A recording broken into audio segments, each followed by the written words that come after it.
वंचित बहुजन आघाडीचे उमेदवार अशोक हिंगे यांना सर्वाधिक मताधिक्य देणार विष्णू देवकते। लोकसभा निवडणुकीत वंचित बहुजन आघाडीचे उमेदवार अशोक हिंगे यांना सर्वाधिक मताधिक्य देणार असल्याचे विष्णू देवकते यांनी सांगितले। ते गेवराई तालुक्यातील रांजणी, बेंड टाकळी, गडी फाटा, सिरसदेवी येथील प्रचार दौऱ्यानिमित्त घेण्यात आलेल्या नागरिकांच्या बैठकीत बोलत होते। पुढे बोलताना देवकते म्हणाले की वंचित बहुजन आघाडीने शोषित दलित, मुस्लिम, मराठा, धनगर बांधवांच्या हितासाठी वेळोवेळी आंदोलन केलेले आहेत। ओबीसींचे राजकीय आरक्षण काढून घेण्याचा प्रयत्न झाला त्यावेळेस फक्त बाळासाहेब आंबेडकर यांनीच आवाज उठवला।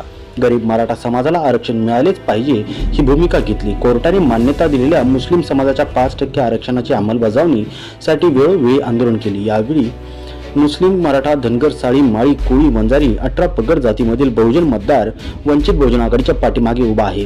त्यामुळे वंचित बहुजन आघाडीचे उमेदवार अशोक हिंगे पाटील यांना सर्वत्र